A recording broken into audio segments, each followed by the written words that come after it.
Two balls and a strike to count on Taylor. Reyes fires, swing and a drive, deep left field. It's his way back. Walk the ball. Chris Taylor.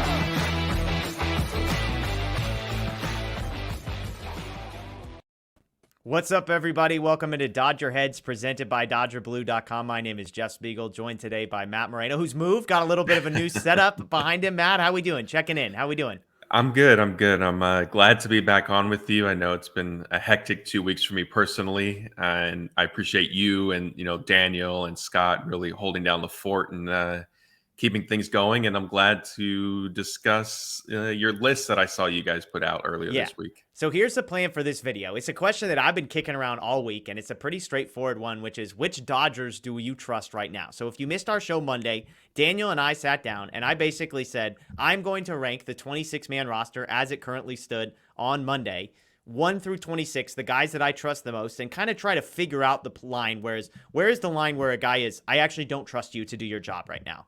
And it's a complicated list because you got pitchers and relievers and hitters all mixed in. Fielding was not a part of this conversation. But it was trying to figure out if I need you to do your job. So if you're a hitter, can I trust you to get a hit when I need it? If you're a pitcher, can I trust you to get me 3 outs when I need it? That type of thing. And so as we were thinking about this show, I said, all right, I want to talk to Matt a little bit and get a sense of what do you think about my list? Because Daniel and I have talked about this. So I'm going to throw my list up here. I'll throw my top 10 up. And then, Matt, you tell me. So here's my top 10 Dodgers most trustworthy. I got Mookie Betts, Freddie Freeman, Trey Turner. I think those 3, nobody's going to disagree. If you disagree with those 3 being 1 through 3 in some order, you don't have to love my order. But if you have somebody other than those 3 in the top 3, I'm going to question how much Dodger baseball you've been watching, okay? So I've got those 3. I've got Freddie ahead of Trey. Gonsolin, Anderson for me, 4 or 5. Again, we could argue about who you trust more of those 2, but that's where I've got. Then I've got Daniel Hudson, our first relief pitcher, Justin Turner, Julio Urias, Will Smith, Evan Phillips, sort of rounding out my top 10. So I'll just ask you simply, Matt, when you look at that list, is there anybody that surprises you either because they are on that list or not on that list? I mean, I guess it depends. If you're asking me this question now after, basically 2 months of the season, no. If you had said, come opening day, hey, I think these are going to be the 10 players I trust most. Obviously, I think, Tony Gonsolin and Tyler Anderson sort of stick out. But really, it's a testament to the seasons they've had so far. And your list honestly looks pretty much, I think, what I would probably do. Maybe one change for me would just be I might put Anderson ahead of Gonsolin, just swap them 4 and 5. And I mean, they're interchangeable. I think they both have obviously pitched well. For me, I would give Anderson the nod, I think, at 4th, just because I feel like Gonsolin has sort of had to pitch through a little bit more traffic in his starts. And I wonder, is that eventually going to sort of catch up to him at some point? Anderson obviously has his scoreless inning streaks, but really, I mean, both pitchers have been tremendous for the Dodgers. And, Dave Roberts has said, and I agree, I don't know where the team would be without them, considering, the injuries and stuff that's gone on. Totally. A couple more just rapid fire questions because we're on here. Daniel Hudson is the most trusted reliever. Do you agree with that sentiment, the way that the bullpen is shaken out so far? Yeah, I think so. And obviously, if Blake Trinan was healthy, then he would be on this list and maybe instead of Hudson or at minimum ahead of him.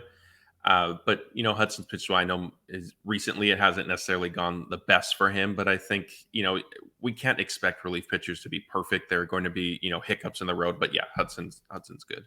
Okay. And then number 8 on this list, Urias. This is a guy that, you run a lot of our social media, so the conversation around Julio.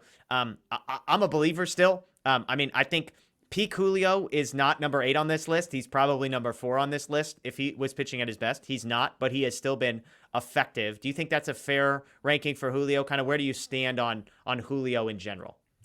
Yeah, I think that's fair. And I'm with you. I mean, he definitely hasn't, I think what's hurt him is he won 20 games last year, right? And he had a great season and, credit to him. And he hasn't necessarily followed that up with his best performance. And that's, he needs to shoulder some blame or at least responsibility, however you want to word it, because as a player, you can't have one good year and say, well, I had that good year and now, don't ask anything else of me. Yeah. There also have been times like we have discussed, and you especially, where, Dave Roberts has taken him out of starts pretty early on where, maybe he would have ended up pitching 6 or 7 scoreless a couple times. And then his lines and everything just looks a little bit different. It feels a little bit different. Even against the Mets, it was 5 1/3. It wasn't great, but he still only allowed the 1 solo home run against a very good Mets team. And, had the Dodgers scored 2, 3, or 4 runs during that Yeah. initial portion of the game rather than extra innings. Maybe they win that, and it's a completely different feeling with Julio and just the team in general. Yeah, absolutely. All right, couple more rapid fire, and you can go as briefly or as long, I guess, as you want. Craig Kimbrell, right now, today, do you trust him?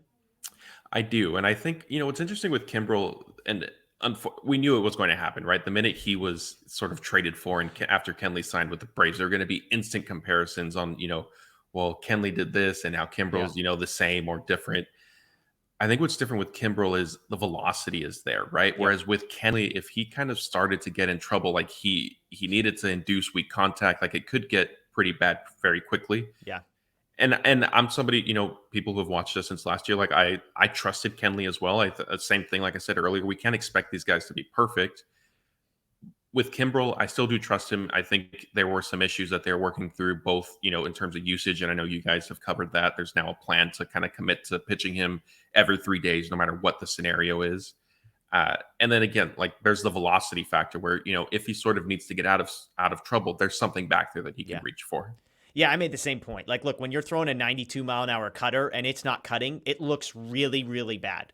When you're throwing a 98-mile-an-hour fastball, if you can't locate it, guess what? It's still 98, and whenever it does accidentally get inside of the zone, it's not going to be batting practice. So I'm with you on that one. Bueller, he was, for me, number 14 on the list, and I would draw the line, actually, between two guys, if you want to mention him. Gratterall was 13. He was the last guy on the list that I trust, and I know that was coming off of 2 bad outings for Gratterall, but he was still above the line of trust. Walker Bueller was the first guy below it. I don't trust him right now. I think he's got a 6.5 ERA. His last 5 starts, a whip of 1.67. We've been over all the metrics. He's not throwing strikes, not getting whiffs, etc.